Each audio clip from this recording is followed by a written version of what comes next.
हजरत इमाम हसन और हुसैन आपस में कुश्ती कर रहे हैं। जरा बोलिए जोर से, क्या बताया मैंने? कुश्ती समझते हो? हमारे बच्चे मोबाइल के अलावा कुछ नहीं समझते। कुश्ती। और हुजूर ने हसन से कहा, खुद या हसन, ओ मेरे नवासे हसन, हुसैन को पकड़। जिस तरह दाव सिखाया जाता है कुश्ती में, उसी तरह है बेटे हसन, हुसैन के बाजू पकड़, हसन जल्दी कर। ये मामला आपकी बेटी फातिमा जहरा देख रही थी। उन्होंने कहा, अब्बा जान मेरा हुसैन छोटा है तो हेल्प छोटे की करो, मदद छोटे की करो, आप तो बड़े की मदद कर रहे हैं। और यही हदीस हजरत आयशा के सामने भी ये वाकया हुआ, तो उनके जुमले ये थे, तुईनुल कबीरा अला सगीर, आप बड़े की मदद कर रहे हैं जबकि छोटे की मदद करना चाहिए। तो दोनों मौके पर, या ये भी हो सकता है कि ये वाकया जब हो रहा था तो दोनों मौजूद थे, ये भी हो सकता है। अल्लाह अकबर। मेरे नबी ने कहा, मेरी बेटी फातिमा, जो मैं देख रहा हूं वो तुम नहीं देख रही हो, जो मुझे नजर आ रहा है वो तुम्हें नजर नहीं आ रहा है। हाँ जी, क्या मतलब? तो मेरे नबी ने फरमाया, मेरी बेटी फातिमा हुसैन की मदद के लिए आसमान से जिब्रील अमीन आ गए। हुसैन से कह रहे हैं हसन को पकड़, उनकी मदद करने को आसमान से जिब्रील अमीन है, इसीलिए हसन के साथ रहमतुल लिल आलमीन है।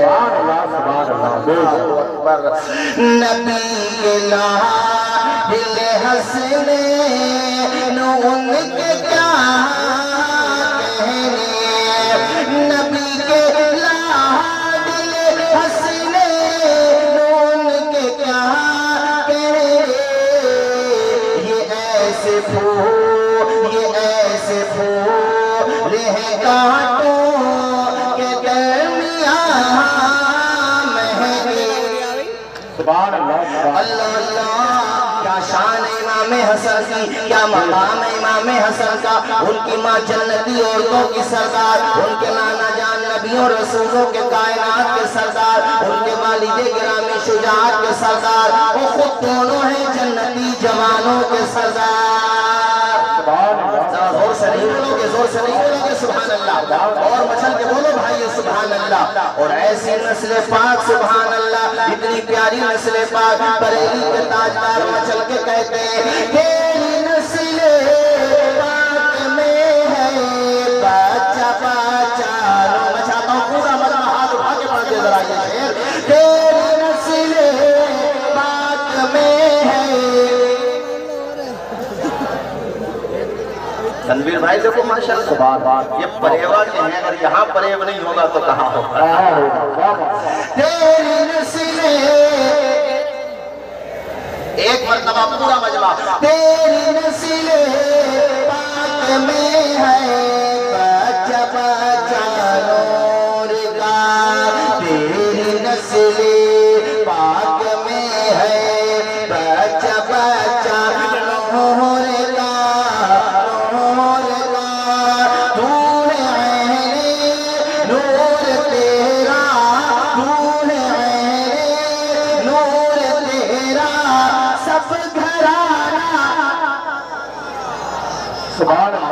मिशकात शरीफ की बड़ी प्यारी हदीस, बहुत प्यारी हदीस शरीफ मुझे याद आई, और उसके बाद फिर तुम्हें मैं ये मकसद बताऊंगा कि मेरे नबी ने अपने नवासों को कुश्ती क्यों सिखाई। इस सवाल का जवाब मैं आपसे पूछना चाहता हूँ, क्यों सिखाई बताओ। आज हमारे बच्चे जरा से होशमंद होते हैं तो हम मोबाइल दे देते हैं। बच्चों को फिटनेस की तरफ जागरूक करो, ये मकसद है नबी की प्यारी हदीस का। अपने बच्चों के स्वास्थ्य का ख्याल रखो। मैं देख रहा हूं कि हमारे यहाँ आप तो बच्चों को देख लो, माएँ अच्छी खासी सेहतमंद हैं मगर डिब्बे का दूध पिला रही हैं। जी जी, अगर डॉक्टर ने मशवरा दिया है तो बात अलग है, वीकनेस है बॉडी में तो बात अलग है, वरना माँ के दूध में जो ताकत है बच्चों के लिए, वो ताकत बच्चों को किसी के दूध में नहीं मिल सकती। और डिब्बे का दूध से तो बचना चाहिए। माँ का दूध नहीं है, डॉक्टर ने मना कर दिया, या माँ फौत हो गई, बच्चा यतीम हो गया, या कोई और मजबूरी है, शरी मजबूरी है, तब गाय का दूध चूंकि वो बड़ा सॉफ्ट होता है, बच्चों को पिला देना चाहिए। मेरे नबी ने बचपने में अपने नवासों को कुश्ती सिखा करके तुम्हें ये पैगाम दिया है कि अपनी पोती पोता को, अपने बच्चों को, अपने नवासों को बचपने ही से उनके जिस्म को हेल्दी रखो, सेहतमंद बनाओ। अरे जिसकी सेहत होती है, कहा जाता है तंदुरुस्ती हजार नेमत है। अगर तेरे पास दौलत भी है, तेरे पास माल का माल है, मगर सेहत नहीं है तो सब बेकार। जी जी यही बात ये बातें नहीं आती, मगर मैं इसलिए कर रहा हूँ कि मैं जानता हूँ रहेगा वही हिट रहेगा। 3 बजे तक बच्चे मोबाइल चलाएं, 4 बजे तक बच्चे गंदी गंदी फिल्में देखें, गाने देखें। और दिन में फिर वो बगैर मजबूरी के कोई काम नहीं था के साथ जलसे में जाते थे, या रात में कहीं जॉब कर रहे थे, तनवीर भाई कोई काम नहीं था, सिर्फ मोबाइल चला रहे थे। आप देख लो, मैं कह रहा हूँ, आप पता करो डॉक्टर हजरात से, 17 साल, 15 साल, 13 साल, 25 साल तक के युवाओं की लिस्ट लेकर के आओ डॉक्टर हजरात से। बॉडी में वीकनेस है, पिंडलियों में ताकत नहीं बची, रीढ़ की हड्डी कमजोर हो गई, आंखों की बीनाई कमजोर हो गई, और इतनी कमजोर हो गई कि वो उम्र कमजोर होने का क्या मतलब, हाँ बच्चा पढ़ रहा है तो समझ में आता, ये तो पढ़ भी नहीं रहा तो इसकी निगाह क्यों कमजोर हो रही है भाई। जो बच्चा पढ़ रहा था तो उसका तो समझ में आता है, कॉमन सेंस है कि भाई हो सकता है निगाह पढ़ने की वजह से। ओ भाइयों, मुस्कुरा के इस बात को न टालो, अल्लाह ने तुम्हें सेहत दी है, इसकी हिफाजत करो। ये सेहत का खजाना है, इसकी हिफाजत करो, जिंदगी भर काम आएगा। यहाँ बड़े बूढ़े बैठे हैं, इन्होंने तुम्हारी तरह दौलत का दौर नहीं देखा, मेहनत से दिन भर कमाते थे, ये रिफाइंड की जगह सरसों का तेल इस्तेमाल करते थे। इनके बाजुओं की ताकत देखो, ये मठा पीते थे, छाछ पीछे थे, दिन भर काम करते थे। आज 25 साल के युवा के बाजू में वो ताकत नहीं होगी जो यहाँ बैठे हुए 60 साल के बूढ़े के अंदर ताकत होगी। रीजन क्या है? इनके बाप दादाओं ने दंगल कराए थे, इनके दौर में रेसें हुआ करती थी, इनके दौर में 24-24 घंटे बच्चे मोबाइलों की स्क्रीन पे अपनी जिंदगियां बर्बाद नहीं करते थे, बल्कि दौड़े होती थी, दंगल हुआ करते थे, बाजुओं में ताकत होती थी, दाव सिखाए जाते थे। मेरे नबी ने अपने नवासों को आखिर कुश्ती क्यों सिखाई बताओ? रीजन ये है कि मेरे उम्मतियों, तुम भी अपने बच्चों को तैरना सिखाओ। अभी कहीं पर बाढ़ आ जाए, तेरा बच्चा तैरना जानता होगा, हद्दल इम्कान वो खुद को भी बचा लेगा, डूबने वालों को भी बचा लेगा। अगर तेरा बच्चा अब उसके बाजुओं में ताकत होगी, अल्लाह न करे कोई मुसीबत का वक्त आ जाए, कोई परेशानी आ जाए, रास्ते में चोर उचक्के मिल जाए, कोई मुसीबत आ जाए, तो अपना भी डिफेंस कर लेगा, अपनी फैमिली का भी डिफेंस कर लेगा। ओ यार, मेरी बात को तवज्जो के साथ सुनो।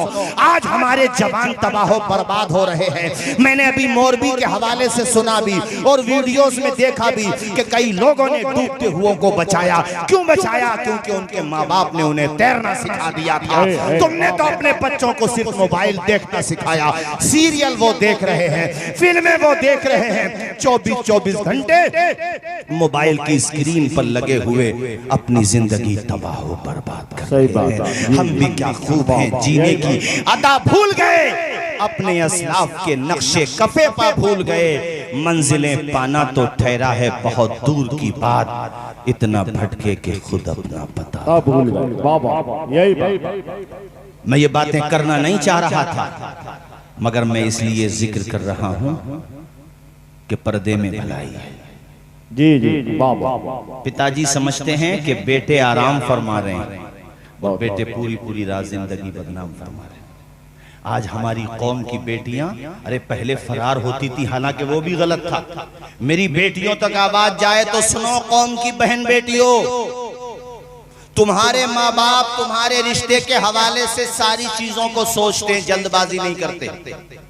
यही वजह है कि जो रिश्ते माँ बाप करते हैं वो पायदार रहते हैं, और जो रिश्ते बच्ची और बच्चा आपस में कर लेते हैं वो रिश्ते 5% सक्सेस होते हैं, 95% वो रिश्ते बर्बाद हो जाते हैं और नौबत तलाक तक आ जाती है। जी जी। मैं बेटियों से भी बेटों से कह रहा हूं, पहले कम से कम एक दूसरे के कलमे का ख्याल होता था कि कलमे का शरीक हो, ईमान का ख्याल होता था।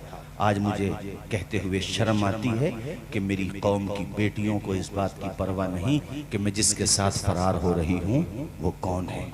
बस इशारा समझ लो, अखबारात में पढ़ते हो गया। इसी तरह बेटों को भी ख्याल नहीं।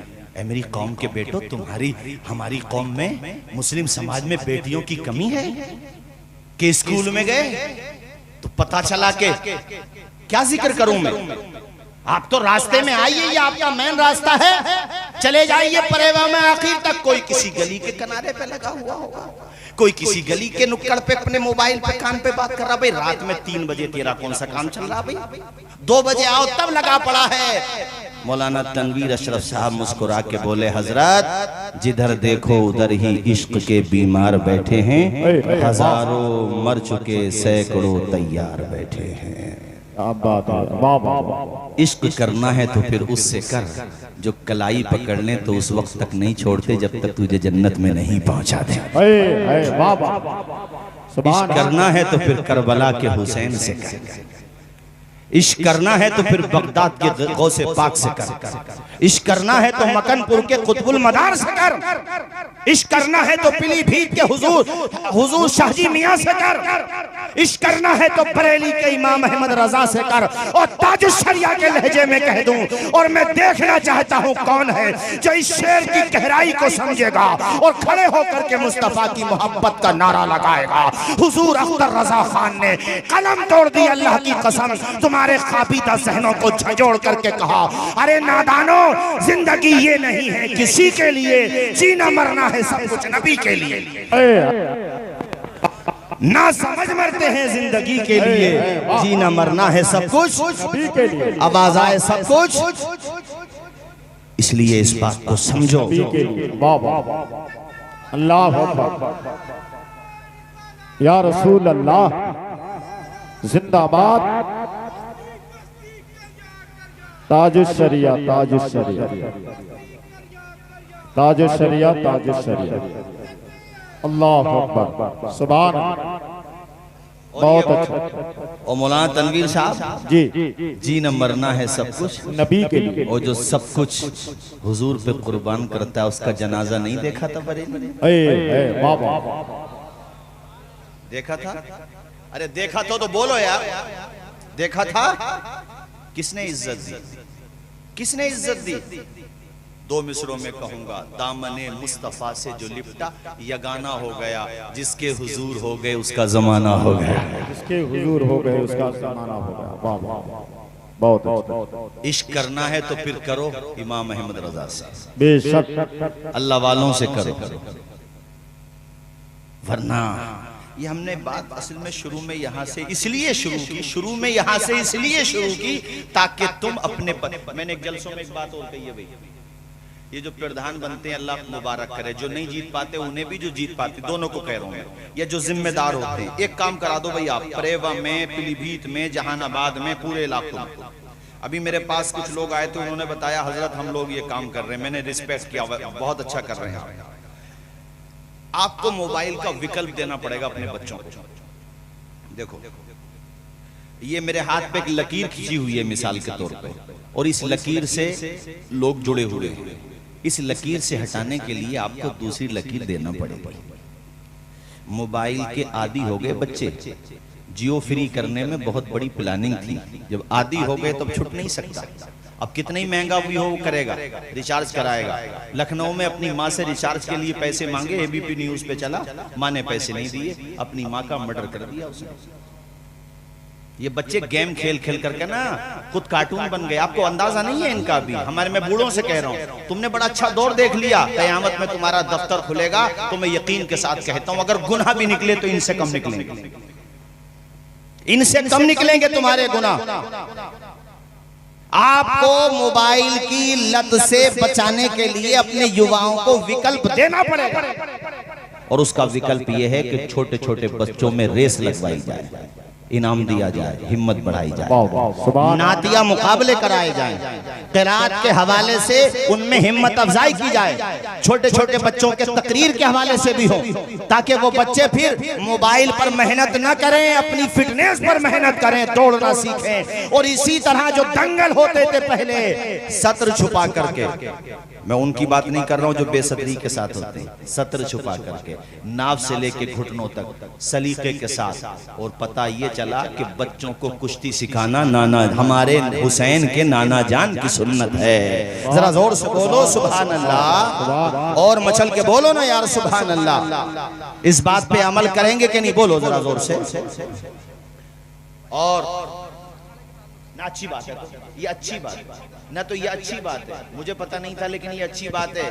परेवा के लोगों अखाड़ा होता है तो शरीयत की रोशनी में करो, नाव से लेके घुटनों तक छुपाओ और अपने बच्चों को पहलवान बनाओ। अरे कम से कम मोबाइल तो छोड़ेंगे, मोबाइल पे जो जिंदगी बदनाम करते हैं उसका तो एहसास होगा कि यार वीकनेस आ रही है बॉडी में। मुन्ना अब्दुल मतीन साहब, कम से कम कुछ तो फायदा पहुंचेगा। और एक बात और कहना चाहता हूं आप लोगों से तेजी के साथ कि ऐ जवानों, तुम्हारे माँ बाप जिंदा हैं तो अपने माँ बाप की खूब कद्र करो। ये करबला का पैगाम अपने दिमाग में बिठा करके जाओ, यहाँ से ये पैगाम है, इसको जहन में बिठा करके जाना मेरे साथियों। तुमने उस जवान की दास्तान नहीं सुनी है जिसकी शादी को 18 या 17 दिन हुए थे। उम्मा ने जब कहा हुसैन पे कुर्बान हो जा, तो मुस्कुराते हुए अपनी जान हुसैन के कदमों पे कुर्बान कर दी थी। तो अपने माँ बाप की खिदमत करो, ये आज शहीद आजम कॉन्फ्रेंस में तुम्हें पैगाम दिया जा रहा है। अभी महरेरा शरीफ में उर्स था, वहां पर रफीक मिल्लत हजरत सैयद नजीब हैदर साहब ने बहुत जबरदस्त पैगाम दिए। उनमें से एक ये था कि महरेरा दुआ के लिए फोन वो करे जो अपने माँ बाप की खिदमत करता हो, और जो माँ बाप की खिदमत ना करता हो वो दुआ के लिए फोन ना करे। और हजरत ने कहा कि तुम्हारा सबसे बड़ा पीर, सबसे बड़ी मुर्शिदा सबसे पहले तुम्हारी माँ होती है, जिसके कदमों के नीचे अल्लाह पाक ने जन्नत को बसा दिया है। सुभान अल्लाह सुभान अल्लाह, बेशक बहुत अच्छे नारे। तुम कहोगे मौलाना तौसीफ रजा साहब माँ बाप का जिक्र क्यों कर रहे हो, माँ बाप का कहना मानने से क्या मिलता है, माँ बाप की खिदमत करने से क्या मिलता है। तो मैं आपको बताना चाहता हूँ, जो माँ बाप का कहना मानता है उसे दुनिया में मोहब्बतों का पैगाम मिलता है, मरने के बाद हौज़ कौसर का जाम मिलता है। तुम्हारे करीब ही के रहने वाले थे मरहूम सज्जाद निजामी साहब, वो तो मिसरे पढ़ा करते थे, अल्लाह ताला जन्नत में आला मकाम अता फरमाए। माँ बाप के हवाले से मुझे याद आ गए, आप हजरात भी सुन लीजिए और इस नियत से सुभान अल्लाह बोलिए कि मालिक इसका सवाब उनकी रूह को अता फरमा दे। बोलो आमीन, बोलो जोर से। वो जीते जी दुनिया में जन्नत का मजा लेंगे, वो जीते जी दुनिया में जन्नत का मजा लेंगे, जो बाप को खुश रखेंगे और माँ की दुआ। मैं चाहता हूँ सारे लोग पढ़े, जो माँ की दुआ, जो माँ की दुआ लेंगे। तो आज से ये काम शुरू करो, आज से और अभी से। सुबह को जाओ जहानाबाद, पीलीभीत, यहाँ तक के कोठी तक भी अगर जाओ तो अपने बूढ़े माँ बाप से इजाजत लेके जाओ, माँ का हाथ सर पे रखवा करके जाओ, बाप से कहो अब्बा जी मैं जरा काम से जा रहा हूँ, तू जब तक पलट के नहीं आएगा माँ बाप की दुआ तेरी हिफाजत करती रहेगी। सुभान अल्लाह सुभान। माँ बाप की दुआ की बरकत से मालिक तेरी हिफाजत करेगा। मुझे 4 मिसरे मुनव्वराना के याद आते हैं, बुलंदी देर तक किस शख्स के हिस्से में रहती है। सुभान अल्लाह सुभान। इतनी कम मोहब्बत है माँ बाप से, नहीं बोलोगे हाथ उठा के सुभान अल्लाह। माँ बाप के नाम पे बोलो सुभान अल्लाह। जब बाप बनोगे ना तो एहसास होगा कि बाप बनना आसान नहीं होता। जो मेरी कौम की बहन बेटियां सुन रही हैं, जब माँ बनेंगी तो पता चलेगा कि माँ का मकाम क्या होता है। बुलंदी देर तक किस शख्स के हिस्से में रहती है, बहुत ऊंची इमारत हर घड़ी खतरे में रहती है। ये ऐसा कर्ज है जिसको अदा में कर नहीं सकता, मैं जब तक घर न पहुंचूं माँ मेरी सजदे में रहती है। सुभान अल्लाह, सुभान अल्लाह, बेशक। मुनव्वर राना साहब मिल गए लखनऊ से आते हुए। मैंने कहा मैं आपके अशार पढ़ देता हूँ, मुझे उनके बारे में ज़्यादा पता नहीं, लेकिन माँ के बारे में अच्छी शायरी करते हैं। मैंने कहा साहब आपने ये 4 मिसरे बहुत अच्छे कहे कि हमारे कुछ गुनाहों की सज़ा भी साथ चलती है, अब हम तन्हा नहीं चलते, दवा भी साथ चलती है। अभी जिंदा है माँ मेरी, मुझे कुछ भी नहीं होगा, मैं घर से जब निकलता हूँ दुआ भी साथ चलती है। इमाम हुसैन ने जब मदीना छोड़ा था तो अपनी अम्मी जान हजरत सैयदा तैयबा आबिदा जाहिदा फातिमा ज़हरा की कब्र पे जाकर के आंसू बहाए थे। ये पैगाम इसलिए दे रहा हूँ कि तुम में से किसी की माँ का साया उठ चुका हो तो कब्र से वास्ता तोड़ मत देना, हफ्ते में एक दिन कम से कम जाके फातिहा पढ़ लिया करना। वालिद का साया उठ चुका है। एक जुमला, औरत जब प्रेग्नेंट होती है ना, डॉक्टर कह दे ये चीज नहीं खाना, अल्लाह की कसम हाथ नहीं लगाती। किसके लिए? तेरे लिए। और जब डिलीवरी का टाइम आता है, तनवीर भाई जरा सुने, बड़ी अच्छी बात मुझे याद आ गई। ये आपके खित्ते के हैं, जोखनपुर के, हमारे अमरोहा में एक जमाने से है माशाल्लाह, और पुराने नाजिमों में शुमार होता है। बेहतरीन निजामत करते हैं इख्तिसार के साथ माशाल्लाह। अल्लाह खूब बरकतें अता फरमाए। डिलीवरी का टाइम, डॉक्टर ने देखा सिचुएशन डिफिकल्ट है, अरे कलेजे पे हाथ रख के सुन जवान। परिवार वालों से कहा डॉक्टर ने कि या तो जच्चा को बचा लो या बच्चा को बचा लो। माँ को बचाना है तो बच्चा नहीं बचेगा, और बच्चे को बचाना है तो माँ नहीं बचेगी। है कोई ऐसी हस्ती जो तेरे लिए अपनी जान दे दे? सगा भाई भी कुछ देर के लिए सोचेगा, कुछ देर के लिए तो सोचेगा। मैं ये नहीं कहता जान नहीं देगा, जबकि उस माँ ने अभी बेटे को देखा तभी नहीं है। लेकिन माँ कहती है आधी होश में है आधी बेहोश है कि डॉक्टर साहब मेरी फिक्र न करो, मेरे बच्चे को बचा लो। ये सिर्फ माँ का कलेजा होता है। कहती है मेरे बच्चे को बचा लो। हमने माँ को क्या दिया, बाप को क्या दिया? हमने सुबह से शाम तक कमाता है बाप, शाम को घर पे आता है थका हारा, जहानाबाद से आया, पीलीभीत से आया, सितारगंज से आया, दूर दूर से बेचारा कमा करके आया, और शाम को तेरे चेहरे पे खिली हुई मुस्कुराहट देखता है, बाप की थकान उतर जाती। जिंदगी अगर एक दरख्त है तो उस दरख्त की जड़ का नाम माँ बाप है। अगर तुम जड़ को काट दोगे, वो दरख्त कितना ही तनावर हो जाए, कितना ही सरसब्ज व शादाब हो जाए, अगर जड़ नहीं रहेगी तो वो दरख्त भी नहीं रहेगा। जी जी जी।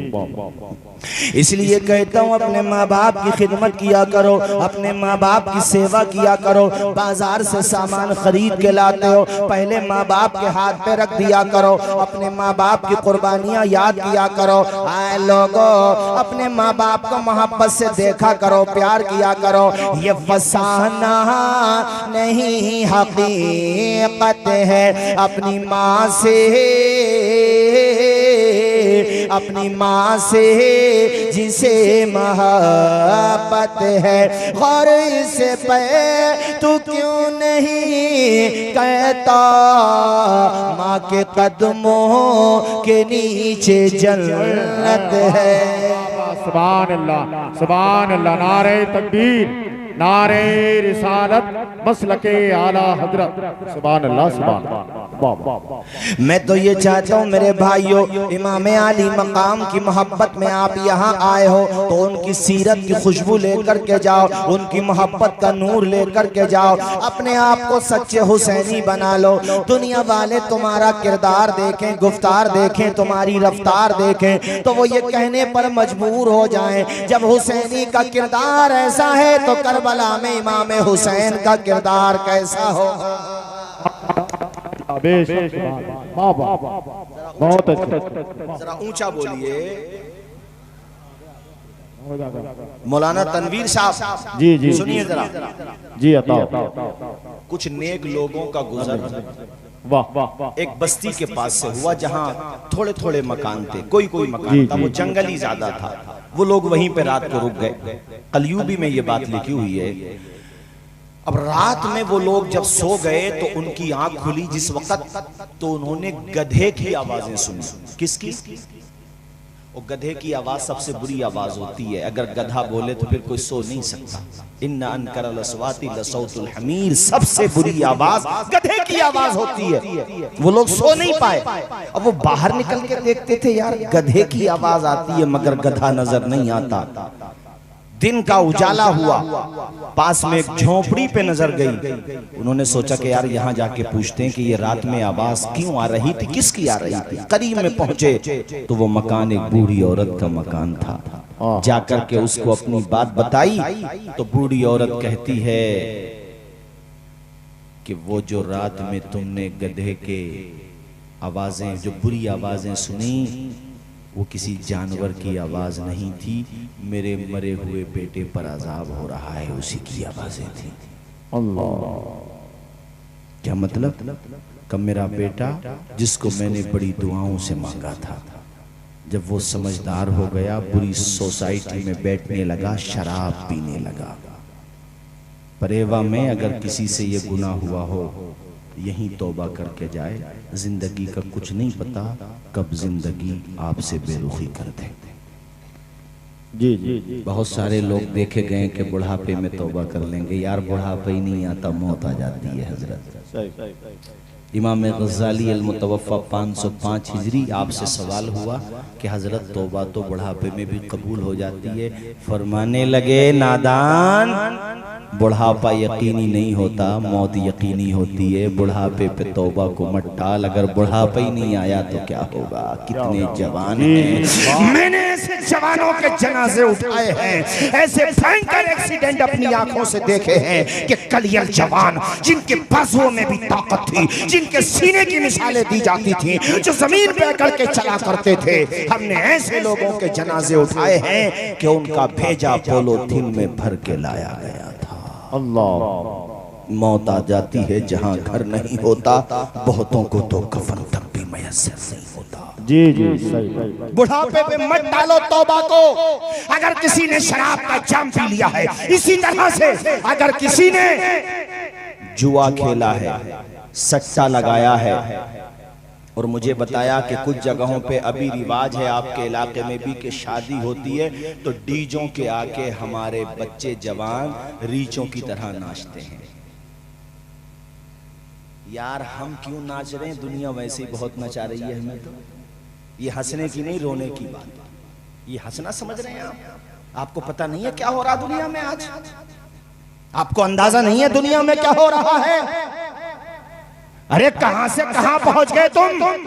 तुम्हारे हिजाब पे पाबंदी, तुम्हारे मदरसों पे एतराज, तुम्हारे स्टेटस पे एतराज, तुम्हारे तशख्खुस पे हमले, मगर फिर भी तुम अपनी बहन बेटियों और बेटों की शादी में डीजों के आगे रीचों की तरह नाच रहे हो। अरे दुनिया भी अपने ईवान में बैठ करके वो लोग हंसते होंगे कि इनसे बड़ा बेवकूफ पूरी दुनिया में कोई नहीं है, हम इनके मारने की प्लानिंग कर रहे हैं, और ये फिर भी डीजों के आगे रीचों की तरह नाच रहे हैं। शादी नबी की सुन्नत है। किसकी सुन्नत है? तो सुन्नत का रंग नजर आना चाहिए, शैतान का रंग नजर नहीं आना चाहिए। हमारे इलाके में नाम सुना होगा आपने अमरोहा का, जहां हमारे मौलाना तनवीर साहब पढ़ाते। हमारे खित्ते से एक बारात गई थी अमरोहा, और एक ऐसे एक वाकया तहसील सुवार का भी है जिला रामपुर में, और वहां का और भी बहुत सारी जगहों के हैं। बारात गई, पूरी रात सोने नहीं दिया मोहल्ले वालों को, किसी ने आवाज निकाली, खैरियत नहीं। गरीब आदमी की तो अपने मुसलमानों में भी कहां कदर होती है, जो कमजोर होता है उसकी सुनवाई कहां होती है। ताकतवर की सुनवाई हो रही है, ऐसा मत करो। इमाम हुसैन का पैगाम यह है कि सब्र वालों का मोहब्बत से कलाई थाम लो, उनका साथ दे दो, हुस्न अखलाक की अनमोल निशानी दे दो, गम के ठहरे हुए दरिया को रवानी दे दो। तुम हुसैनी हो तो एहसान के मशकीजे से कोई दुश्मन भी अगर मांगे तो पानी दे दो। सुभान अल्लाह, बेशक बहुत। वो बारात गई पूरी रात तूफान बदतमीजी, जब बारात गई तो उसमें भी नाचते हुए जा रहे थे। ऐसा भयंकर एक्सीडेंट हुआ कि दूल्हा का भेजा भी सलामत नहीं रहा था मेरे साथियों। इसलिए मैंने तुमसे कहा है, जवानी इसको दीवानी मत बनाओ। क़यामत में अल्लाह पाक तुम्हें अपने दरबार में हटने नहीं देगा जब तक इस बात का जवाब नहीं ले लेगा। बताओ जवानी गुजारी कहाँ है तुमने? बताओ जवानी कहाँ गुजारी है? बहुत सारे लोगों से जवाब नहीं दिया जाएगा, मगर हाँ कुछ जवान होंगे जो कहेंगे मालिक जवानी हमने जलसों में गुजारी है, तेरे नबी का जिक्र सुनने में गुजारी है। ए मेरे मालिक जवानी हमने सजदों में गुजारी है, तहज्जुद की नमाजों में गुजारी है, कुरान की तिलावत में गुजारी है। मचल के बोलो जरा जोर से सुभान अल्लाह, और मचल के बोलो सुभान अल्लाह। वो जवान माँ का नाफरमान हो गया, बुरी सोसाइटी में बैठने लगा। हमने तुमसे कहा था तुम भी अगर बुरी सोसाइटी में बैठते हो छोड़ दो बुरी सोसाइटी, अच्छे लोगों में बैठा करो, उलमा के पास बैठा करो, अपने इमामों के पास बैठा करो, अपने माँ बाप के पास बैठा करो। ओ यार बुरी सोसाइटी में बैठेगा बुरा बन जाएगा, अच्छों में बैठेगा इंशाल्लाह अच्छा बन जाएगा। यहाँ जलसे में जो भी आया है कुछ ना कुछ तो सीख के जाएगा, और अगर वो बुरी महफिल में जाएगा वहां से भी गुनाह साथ लेकर के आएगा, अच्छों में जाएगा इंशाअल्लाह नेकियों का जखीरा लेकर के आएगा। इसी तरह उसका बूढ़ा, उसका जो जवान बेटा था उस बूढ़ी औरत का, वो शराबी बन गया। माँ कहती है रात को शराब पी के शाम को या रात को जब वो वापस आता, मैं उससे कहती मेरे लाल तू शराब मत पिया कर, ये बुरी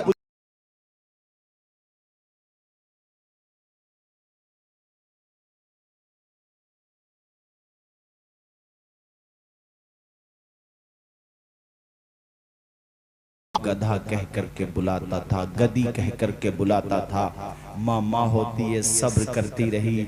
माँ रोते हुए कहती है एक दिन मेरे दिल से बद्दुआ के अल्फाज ये निकले कि तू मुझे गधी कहता है, खुदा करे कि तू ही गधा बन जाए।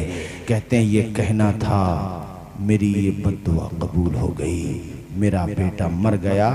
और अब जब से मरा है रोजाना कब्र से सूरज गुरूब होने के बाद उसकी कब्र से गधे की तरह आवाजें निकलती रहती हैं। ये तुम्हें मैंने इसलिए सुनाया है ताकि तुम बुरी सोसाइटी से दूर रहो, अपने मुआशरे को पाक साफ करो, अच्छा करो। मैं तो ये चाहता हूँ अल्लाह की कसम कि कोई परेवा में गुजरे मिसाल दे कि जलसा भी बेमिसाल होता है और यहाँ पे अमल भी। सुभान अल्लाह, बेशक। वाह वाह। अभी मैं कह रहा था मौलाना अब्दुल मतीन साहब से कि ऐसा स्टेज भी कहीं नहीं मिला होगा। सही बात। जैसा स्टेज आपने बनाया है ऐसा स्टेज भी कहीं नहीं बनता होगा माशाअल्लाह। अल्लाह करे आप शादो आबाद रहें। जरा जोर से बोलें सुभान अल्लाह, और ऊंचा बोलिए ना सुभान अल्लाह। बस भाइयों जाते हुए ये बात और कहूंगा कि करबला की दास्तान हमें सब्र करना सिखाती है। ऊंचा बोलिए क्या सिखाती है? जोर से सब्र करना। आपके बेटे इमाम ज़ैनुल आबिदीन की ये बात सुनाऊं कि इमाम ज़ैनुल आबिदीन का जब इंतकाल हो गया और उनको नहलाने के लिए गस्साल ने जब तख्त पर, तो आपकी पुश्त पर और कांधों पर निशानात पाए गए, वजन उठाने के निशानात। गस्साल को बड़ी ताज्जुब, इस पे बड़ी हैरत हुई। आपके खादिम से पूछा गया तो खादिम ने बताया कि इमाम ज़ैनुल आबिदीन रात के अंधेरों में गरीबों में जाकर के राशन पहुंचा करके आते थे। खाने का सामान पहुंचा करके आते थे। शहीद आजम कॉन्फ्रेंस करने वाले हमारे हुसैनी कमेटी के जियालो, तुम्हें एक काम और सौंप करके जा रहा हूं। मौसम सर्दी का शुरू हो गया है, कुछ पैसा जलसे वाली इस चंदे में से बचा होगा, बाकी और इकट्ठा करो। गरम गरम ब्लैंकेट खरीदो, लिहाफ खरीदो, और अपने परेवा में जो बेवा औरतें हैं, बच्चे यतीम हैं, जो कमजोर लोग हैं, नुमाइश के लिए नहीं, अखबार वालों को बुला करके नहीं, रात के अंधेरे में उन बहनों भाइयों बच्चों के घरों में जाकर के वो गर्म कपड़े पहुंचा दो। तू पलट के नहीं आएगा, मेरे खुदा ने चाहा तो अल्लाह पाक तुझे अपने करम से इसका बेहतर सिला अता फरमाएगा। चूंकि इमाम ज़ैनुल आबिदीन ने ये सबक दिया है। हज़रत इमाम ज़हबी ने सियर अलामिन नुबला के अंदर लिखा है, ऐसे घराने जिन घरानों का खर्चा इमाम ज़ैनुल आबिदीन की इमदाद से चलता था, वो एक दो घर 10-20 घराने नहीं थे। मौलाना तनवीर साहब वो 30-40 घराने नहीं थे। आपने लिखा है पूरे के पूरे 100 घराने थे, जिन घरानों का खर्चा इमाम ज़ैनुल आबिदीन की मदद से चला करता था। तो तुम अगर मानने वाले हो तो नारा लगाना अपनी जगह है, मगर किरदार अपनाना भी तो अपनी जगह है।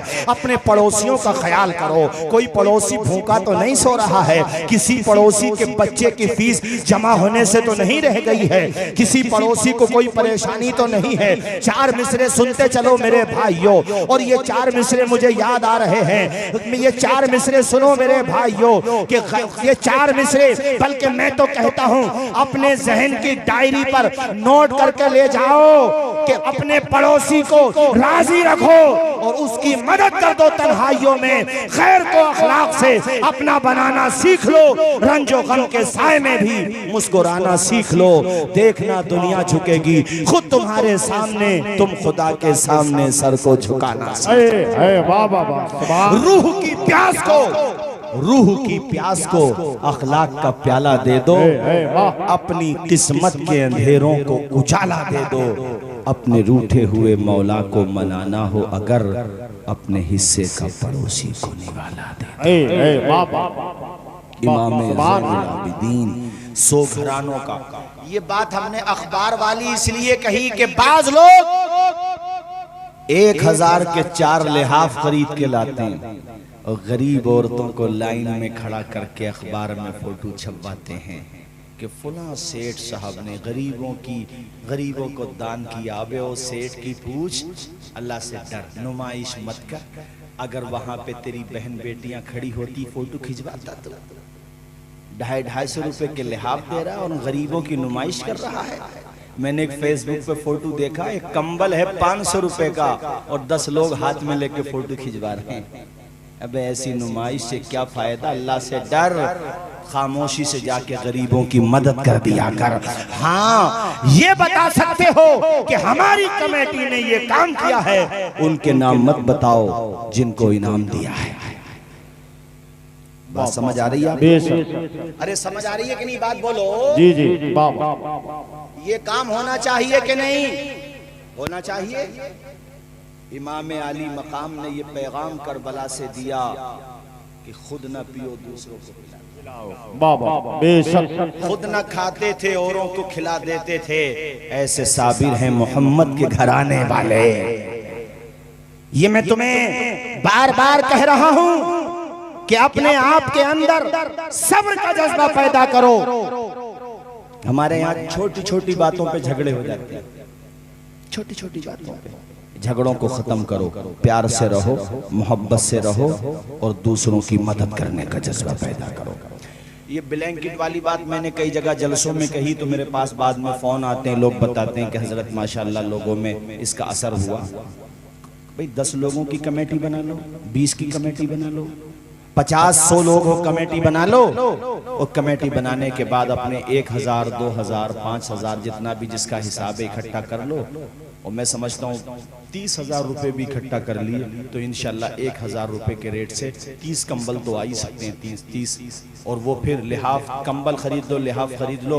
उसका तरीका ये होता है कि कोई मेंबर तुम्हारा किसी मोहल्ले का है, उसको पता होता है कि हमारे मोहल्ले में किसकी माली हालत कमज़ोर है, किसके घर पे ओढ़ने का साधन नहीं है, खामोशी के साथ वहाँ तक पहुँचा दो, वो बड़ी दुआएं देगा तुम्हें। तुमने बुखारी शरीफ की ये हदीस शरीफ नहीं पढ़ी है? आका की प्यारी हदीस जलसों में नहीं सुनी है कि मेरे नबी फरमाते पहली उम्मतों में एक बदकार औरत थी, गुनाहगार औरत थी। बदकार का लफ्ज समझ सकते हो कितनी गुनाहगार होगी। रास्ते में गुजर रही थी, कुएं के पास पानी पीने के लिए गई। उस कुएं के पास उसने देखा एक प्यासा कुत्ता है जो प्यास की वजह से अपनी जबान बाहर निकाल रहा है, मगर वो पानी नहीं पी पाता क्योंकि पानी का काफी गहराई पर था। वो बार बार बेचारा प्यास की वजह से कुएं के पास जाता है मगर पलट कर आ जाता है, फिर जाता है, फिर पलट कर आ जाता है, यहाँ तक कि औरत ने अपने पांव का मोजा निकाला और उसके बाद पानी कुएं से निकाला और उस मोजे को उस कुत्ते के मुंह पे निचोड़ दिया। वो कुत्ता पानी पी करके तुम हिलाता हुआ चला गया। अल्लाह के पैगंबर फरमाते हैं कि अल्लाह ताला को उस औरत की ये अदा इतनी पसंद आई कि रब ने उसके इसी अमल को जन्नत में जाने का जरिया बना दिया। जब एक प्यासे कुत्ते को पानी पिलाने का इतना सवाब है तो किसी प्यासे इंसान को पानी पिलाने का कितना सवाब होगा, किसी प्यासे को, किसी भूखे को खाना खिलाने का कितना सवाब होगा, किसी गरीब इंसान की मदद करने का कितना सवाब होगा। बेशक सुभान। जरा ऊंचा बोले, इमाम हुसैन के नाम पे हाथ उठा के बोले सुभान अल्लाह। मैं चाहता हूँ एक मर्तबा सारे लोग बोले या हुसैन, या हुसैन, या हुसैन। कितना जमाना गुजर गया मगर आज तक दिलों में जिंदा है हुसैन। यजीद खत्म हो गया, हुसैन आज भी जिंदा हैं और हमेशा जिंदा रहेंगे। क्यों?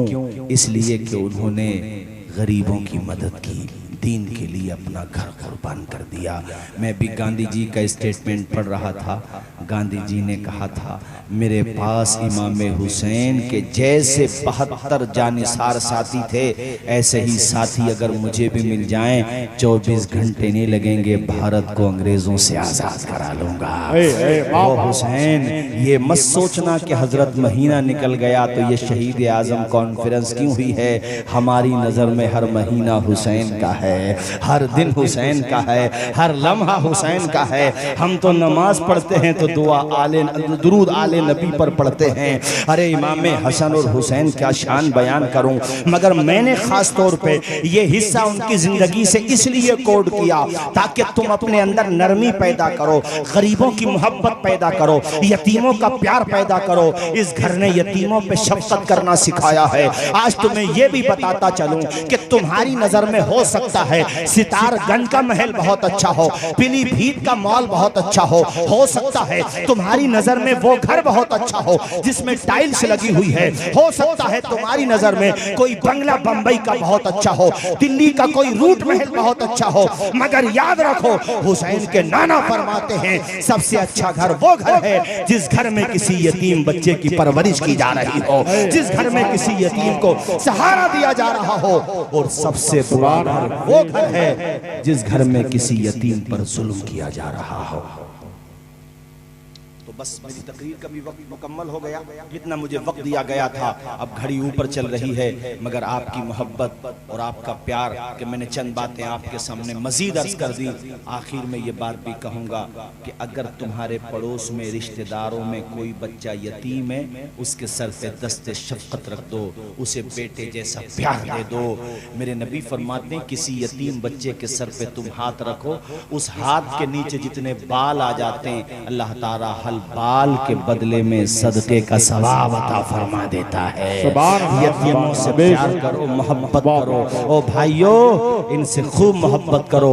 दरवाजे पे कभी फकीर आ जाएं जो वाकई मुस्तहिक होते हैं, उनको धुतकारा ना करो। अल्लामा कमालुद्दीन दुमैरी ने हयातुल हैवान में मैंने जितनी भी बातें आपको बताई हैं सबूत के साथ बताई हैं मेरे भाइयों, आप बिला रोक ठोक बयान कर सकते हैं। अल्लामा कमालुद्दीन दुमैरी हयातुल हैवान में लिखते हैं कि पिछली कि एक औरत सर पे कपड़ों की पुटलिया, गोद में दूध पीता बच्चा लेकर नहर के किनारे पे, कहीं जंगल में वो नहर थी, पानी का तालाब था या नहर थी, कपड़े धोने के लिए गई। अपने बच्चे को उसने एक दरख्त के नीचे लिटा दिया, साथ में खाने का सामान ले गई थी। कपड़े धोते धोते जब दोपहर का वक्त हुआ और खाने का टाइम हुआ तो उसने खाने का सामान अपने सामने रखा ही था।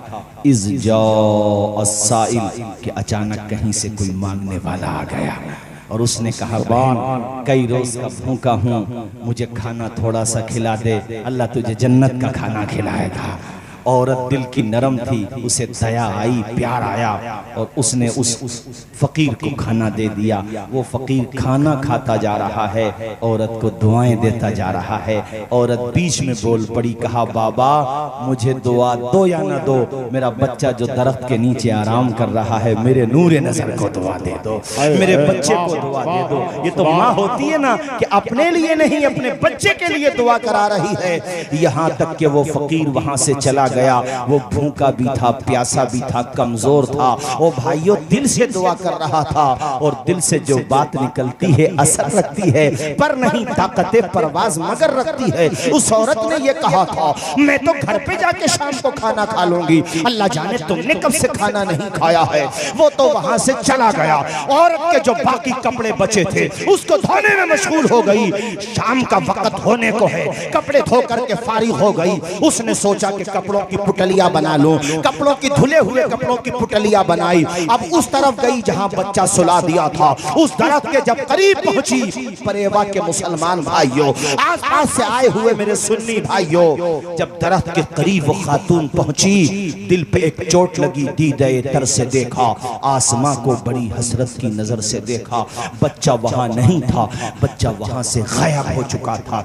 दरख्त के नीचे जब बच्चे को नहीं पाया तो औरत की चीख निकल गई, रोने लगी, मालिक मेरा बेटा कहां चला गया, मैंने तो यहीं पर सुलाया था। चारों तरफ दौड़ रही है माँ, मगर बच्चा नजर नहीं आ रहा है। दौड़ती जाती है, यहाँ तक कि उसकी नजर पड़ी झाड़ी पर। उसने देखा कि झाड़ी के पीछे भेड़िया खड़ा है और भेड़िए के मुंह में बच्चा पड़ा है। अल्लाह, ये कह लो कि मौत के मुंह में बच्चा पड़ा है। माँ होती है, कोई और होता जान बचा लेता। औरत ने भेड़िए के पीछे भागना शुरू कर दिया। हाय हाय हाय हाय, चोट लगी, पत्थर पे पांव लगा, जमीन पे गिर गई, बेहोश हो गई। कुछ देर के बाद होश आया। कुदरत का करम देखो कि बच्चा पहलू में लेटा हुआ मुस्कुरा रहा था। नहीं बोलोगे मुस्कुरा के सुभान अल्लाह? अरे समझ आ रही है बात, दिल को लग रही है तो बोलो ना जोर से सुभान अल्लाह, और मचल के बोलो। औरत को याद आया कि बच्चा तो खो गया था, मेरे पास कैसे आ गया। उसने चारों तरफ नजर को दौड़ाया कि कौन है जिसने मेरे बच्चे को बचाया। तो दो सफेद कपड़ों वाले नूरानी चेहरों वाले नजर आए, कुछ दूर निकल गए थे। उनको आवाज दी, पलट के आओ। हत्ता रजा इलैहा, यहाँ तक कि वो दोनों औरत के करीब आए। औरत ने कहा, इतने हसीन चेहरे जिंदगी में नहीं देखे, ऐसे पाकीज़ा लिबास वाले जिंदगी में नहीं देखे हैं मैंने। आखिर तुम हो कौन? मेरे इलाके के तो नहीं लगते, मैं तो इलाके में कमोबेश सबको जानती हूँ। तुम कौन हो? तुम्हारे चेहरे की रंगत अलग है और इसका ढंग ही अलग है, लिबास का तकद्दुस अलग है। आखिर तुम हो कौन? दोनों ने कहा, नहनु मलकान, ए खातून हम जमीन वाले नहीं आसमान वाले हैं, हम इस यहाँ के मखलूक नहीं हैं, हम तो अल्लाह के फरिश्ते हैं। फरिश्तों का नाम सुना तो औरत खुशी में रोने लगी और इस तरह से रोई कि आंसू झमझम बरसने लगे। रोते हुए कहती है, ए फरिश्तों तुम्हें अल्लाह ने आसमान से भेजा है? कहा, हाँ अल्लाह ने भेजा है। मेरे मालिक ने क्या कहा था तुमसे जब जमीन पे भेजा था? दोनों फरिश्तों ने कहा, अल्लाह पाक ने हमसे हुक्म फरमाया, ए दोनों फरिश्तों जाओ फला मकाम पे पहुंच जाओ और वहां जाने के बाद सुभान अल्लाह, नारे तकबीर, नारे रिसालत, मसलके आला हजरत शायर अली सुन्नत असद इकबाल साहब क़िबला, शायर अली सुन्नत जनाब असद इकबाल साहब क़िबला।